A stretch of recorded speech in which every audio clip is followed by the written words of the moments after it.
distraction est précédée d'un moment d'inconfort. Passer du temps sur son smartphone est généralement précédé par une grosse période d'ennui.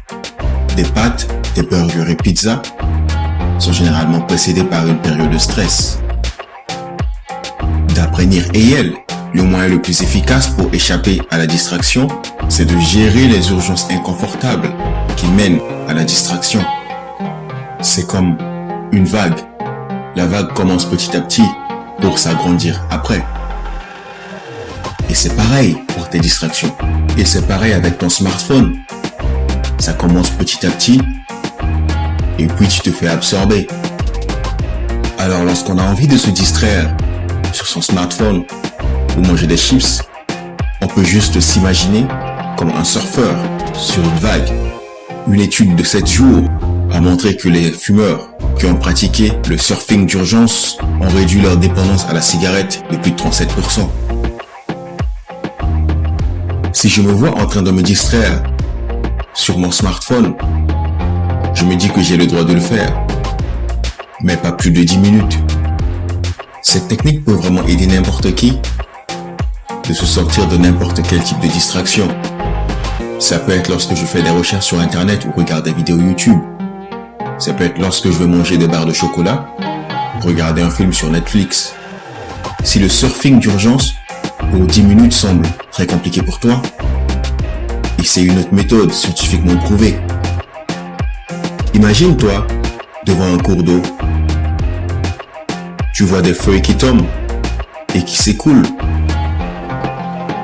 Et toi, tu prends chaque envie, tu la poses sur une feuille et tu la laisses s'écouler. Cette technique est appelée la thérapie d'acceptation et d'engagement. Ce moyen a aidé beaucoup de fumeurs à limiter leur addiction à la cigarette. Alors comment faire si tu n'as pas assez de volonté pour faire cet exercice? Tu as peut-être déjà entendu le terme ego depletion, qui signifie épuisement de l'ego. Ce terme a été popularisé par le psychologue Roy Baumeister dans le livre Willpower, qui explique le phénomène d'exercer sa volonté après une longue journée à prendre des décisions. Cependant, plusieurs études ont été réalisées à propos de l'appauvrissement de l'ego. Et il s'avère que cette technique ne marche que lorsqu'on y croit fermement. Carol Dweck a affirmé que ce phénomène a été observé seulement sur les sujets qui croient que la volonté est une ressource limitée. Si tu crois que pour toi tu n'as pas assez de volonté pour effectuer telle ou telle chose, tu as raison. Mais si tu crois également que tu as un capital volonté inépuisable pour prendre n'importe quelle décision et réaliser n'importe quelle tâche à n'importe quel moment, ce sera également le cas.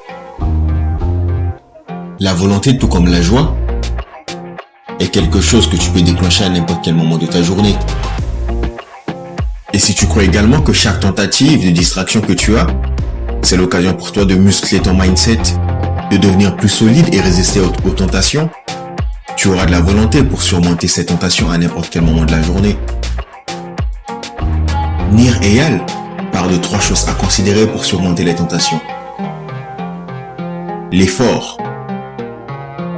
Il convient de mettre en place un processus d'effort entre toi et la chose que tu as tenté à faire.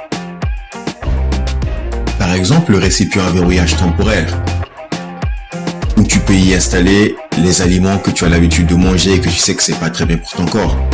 Pour éviter la tentation vis-à-vis de ces aliments, tu peux les enfermer dedans. Or, une fois que ces aliments sont à l'intérieur, pour y accéder, tu dois prendre un marteau ou quelque chose de plus fort, ou un outil plus puissant pour éclater le récipient, ou sinon, sortir pour aller acheter d'autres sucreries. Le deuxième élément concerne le prix à payer.